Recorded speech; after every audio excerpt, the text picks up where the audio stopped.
Bonjour Arlette Chabot. Bonjour à vous. Alors, Jean Castex va présenter aujourd'hui à l'Assemblée nationale le plan de vaccination retenu par le gouvernement.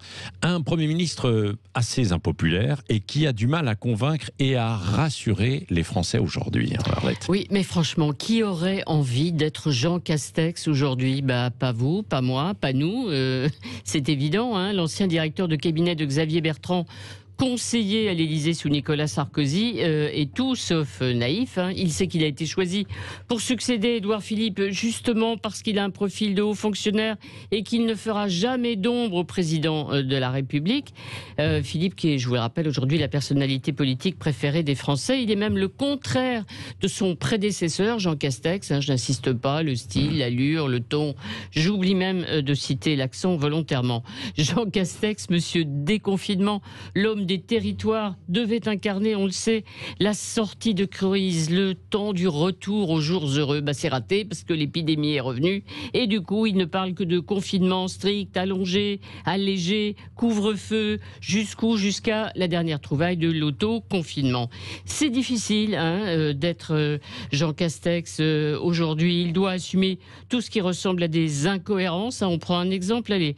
Il lance la première campagne de dépistage massif et juste après, le ministre de la Santé lui dit tranquillement, sans doute traumatisé par l'idée de voir de longues files d'attente devant les laboratoires, qu'il déconseille aux Français de se faire tester avant Noël, jusqu'à cette surprenante recommandation de garder les enfants à la maison jeudi et vendredi. Peut-on être sévère avec Jean Castex ? Il faut avoir entendu Angela Merkel, entre colère et larmes, décrire la situation sanitaire plus grave en Allemagne aujourd'hui qu'en France, où le Premier ministre d'un État canadien lui aussi demandait à ses concitoyens de lui pardonner de leur gâcher les fêtes de Noël. Oui, c'est dur. A-t-il des soutiens au gouvernement ? Alors Jean Castex, Bruno Le Maire à Bercy joue en solo et rappelle que lui est populaire avec un sourire et un peu de modestie affiché.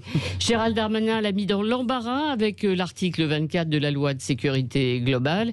Quant au président de la République, il a rallumé la colère des policiers et n'a rien trouvé de mieux que d'annoncer un référendum sur le climat avant-hier, de préférence avant la fin du quinquennat. Ouais. Franchement, c'est dur d'être Jean Castex. Moi, je plaide pour l'indulgence aujourd'hui. Bon, et voilà. Et Jean Castex appartient, Arlette, aussi à cette catégorie de premiers ministres qui sont en première ligne et dont la fonction, finalement, c'est de protéger le président de la République. Voilà, c'est un grand classique de la Ve République. On revient aux sources. La catégorie du Premier ministre souffrant, inaugurée par Michel Debré, obligé d'avaler l'indépendance de l'Algérie, proposée par le général de Gaulle et voulue par le général de Gaulle. On peut citer Rocard, Fillon, il y en a tant d'autres comme ça. Un dernier sondage publié par la presse régionale est vraiment très dur pour Jean Castex. Les personnes interrogées le trouvent ni compétent, ni dynamique, ni charismatique. Non, c'est un paratonnerre. Il est là pour prendre les coups. D'ailleurs, il est tout à fait lucide. Vous savez, chaque Premier ministre plante un arbre dans le parc de Matignon. Lui, il a choisi un frêne, un arbre des Pyrénées, évidemment sa région, parce qu'il est vigoureux, qu'il résiste au feu. Tout est dit. Bon, voilà, Jean Castex, un peu le souffre-douleur quand même de ce gouvernement. C'était le résumé en fait de votre édito, Arlette Chabot, qu'on retrouve tout à l'heure à 9h moins le quart pour